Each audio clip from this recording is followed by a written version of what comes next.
Salut, c'est Robin. Écoute, je suis super content de te retrouver dans cette nouvelle vidéo. Alors dans cette vidéo, je veux te parler du plancher chauffant hydraulique ou électrique ainsi que de la climatisation gainable. Parce que le jour où tu vas faire construire ta maison, eh bien, il va falloir que tu choisisses un système de chauffage ou de climatisation. Et dans cette vidéo, je veux t'expliquer comment se font les deux et également le retour d'expérience que j'ai eu, puisque moi dans mes maisons j'ai installé les deux systèmes. Donc dans cette vidéo, je veux te faire un petit retour d'expérience personnelle sur les deux systèmes, savoir ce que j'ai apprécié plus dans un système et peut-être moins dans l'autre. Voilà. Donc dans cette vidéo, aujourd'hui, je veux te parler de tout ça. Alors, je vais commencer par le système du plancher chauffant hydraulique. Alors, ce système de plancher chauffant, comment il s'installe? Donc, tu as un système donc, de pompe à chaleur à l'extérieur qui se pose contre le mur de la maison. Tu as un module intérieur que tu peux mettre par exemple dans le garage ou dans le cellier, dedans où tu as tout le système de circulation. Et en gros, ce système-là est un système donc, de tuyaux dans lequel il va passer donc, un produit spécial qu'on va installer sous donc, le carrelage de partout dans la maison et qui va permettre soit de chauffer, soit de rafraîchir.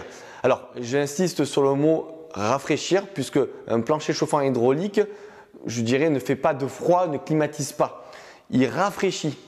Et les mots sont très importants parce que le rafraîchissement fait que l'été, par exemple, tu vas pouvoir gagner 2 à 3 degrés dans ta maison. Ce n'est pas une climatisation.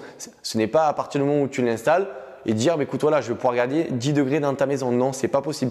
Tu vas être obligé, je dirais, entre guillemets, de faire un petit peu comme à l'ancienne. C'est-à-dire que le rafraîchissement par le plancher hydraulique ne sera efficace que si tu arrives à contenir un minimum de frais dans ta maison, donc c'est-à-dire en ne pas laissant les baies ouvertes ni la porte d'entrée et en baissant un petit peu tes volets roulants de manière à ce que le soleil ne tape pas directement à l'intérieur de la maison. Donc voilà, au niveau du plancher chauffant hydraulique, voilà comment se fait donc le chaud, le froid. Donc un système de serpentin dans lequel passe un produit sous le carrelage qui va chauffer ou rafraîchir, qui est relié à une pompe à chaleur à l'extérieur et un module à l'intérieur qui va faire la circulation à l'intérieur de la maison.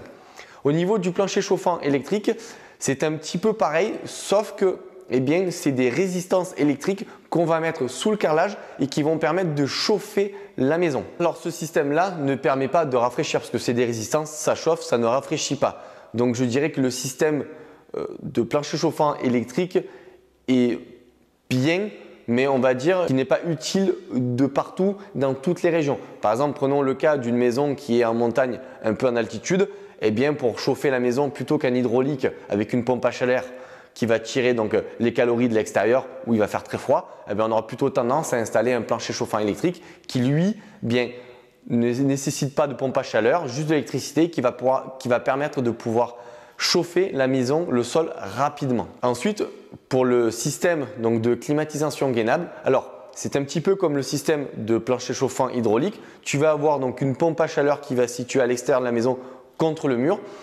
Mais par contre, au niveau du gainable, dans les combles, on va installer un espèce de, je dirais entre guillemets, un espèce de gros moteur où toutes les gaines vont être reliées dessus.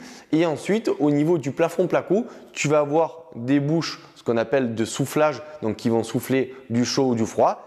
Et tu vas avoir une ou deux grilles de reprise d'air dans la maison. Donc, ces grilles d'aspiration d'air, de reprise, vont permettre d'aspirer l'air à l'intérieur de la maison, passer dans le module qui est dans les combles, la rafraîchir ou la réchauffer et la souffler par les bouches de soufflage que tu auras dans le salon et dans les chambres. Ce système de climatisation gainable permet de chauffer la maison, donc il va souffler du chaud et il va aussi refroidir, donc il va souffler du froid dans la maison, ce qui va être très performant par rapport au plancher chauffant hydraulique. Et aujourd'hui, voilà, maintenant si je devais te faire un petit retour d'expérience sur ces deux systèmes, je te dirais que le plancher chauffant hydraulique l'hiver, c'est vraiment le top puisque étant donné que dans une maison la chaleur monte, donc le plancher chauffant hydraulique va chauffer le sol. Donc quand tu vas marcher pieds nus dans ta maison, tu vas avoir une sensation de chaud au niveau des pieds, au niveau du carrelage. Donc je dirais que l'hiver c'est vraiment top parce que ça va vraiment bien chauffer. Au niveau de l'été, le plancher chauffant hydraulique, eh bien, au niveau du rafraîchissement, c'est vraiment du rafraîchissement, ça ne va pas faire du froid. C'est-à-dire qu'il voilà, il faut quand même contenir d'une certaine manière le frais dans la maison. Donc voilà, au niveau du rafraîchissement, le plancher chauffant hydraulique en rafraîchissement, ce n'est pas le top puisqu'on va pouvoir gagner que 2 ou 3 degrés. Et si tu ne fais pas attention à ta maison, c'est-à-dire que tu laisses tout ouvert ou que tu ne joues pas un petit peu avec les volets bois ou les stores pour éviter que le soleil rentre dans la maison, eh bien ça risque d'être très compliqué de maintenir un rafraîchissement dans la maison. Le système donc de climatisation gainable et je dirais au niveau de l'hiver, au niveau donc du chauffage, je dirais que ça marche très bien, mais c'est je dirais moins confortable que le plancher chauffant hydraulique. On a moins cette sensation de chaud au niveau des pieds qui est donc forcément très agréable. Et donc forcément, ça va chauffer, mais je dirais que ça sera moins agréable qu'un plancher chauffant hydraulique. Mais par contre, l'été, c'est vraiment le top puisque il peut faire 35, 38, 40 degrés dehors. Tu mets en route la climatisation gainable. Au bout d'un quart d'heure, 20 minutes, eh bien, tu as gagné énormément de degrés dans ta maison. Donc ça, par contre, l'été, la climatisation gainable, c'est vraiment très, très agréable. C'est vraiment très performant. Voilà, tu peux maintenir 20 degrés dans une maison l'été avec un système de climatisation gainable sans aucun problème. Comme tu peux le voir, chaque système a ses avantages et entre guillemets ses inconvénients. Alors au niveau des coûts, un petit peu du plancher chauffant hydraulique ou électrique et du gainable, ça va être totalement différent.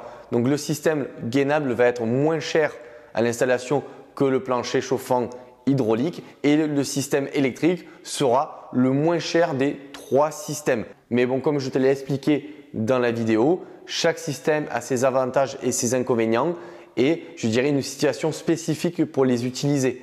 Comme tout à l'heure, je te disais que le plancher chauffant électrique, c'est bien, par exemple, quand tu es dans un chalet à la montagne, c'est quelque chose qui sera plus performant qu'une pompe à chaleur. Par exemple, si tu fais une maison ou un bâtiment qui a énormément de surface vitrée, je te conseillerais plutôt de mettre une climatisation gainable plutôt qu'un plancher chauffant hydraulique. Pourquoi? Parce que l'apport solaire va tellement être important sur les vitres et qui va taper à l'intérieur qu'au final, le rafraîchissement de ton plancher hydraulique, tu ne le sentiras absolument pas. Alors que le système gainable, lui, il va souffler donc du froid par les bouches et donc tu vas maintenir une très bonne température l'été dans ta maison ou ton bâtiment. Voilà, j'espère que cette vidéo a pu te permettre de mieux comprendre ces 3 systèmes, de connaître leurs avantages, leurs inconvénients au niveau de l'utilisation quotidienne de ces systèmes en hiver et en été. Donc si tu as aimé cette vidéo, n'hésite pas à me mettre un commentaire, n'hésite pas à me mettre un like, surtout n'hésite pas à t'abonner. Moi, ça va me motiver à te faire de plus en plus de vidéos. Et si tu veux te former pour construire ta maison, je t'invite à cliquer dans le lien qui est dans la description sous la vidéo où tu vas recevoir 1 heure de formation gratuite dans laquelle je te parle de comment tu peux construire ta maison. Sur ce, je te souhaite une excellente journée. Je te dis à bientôt dans la prochaine vidéo.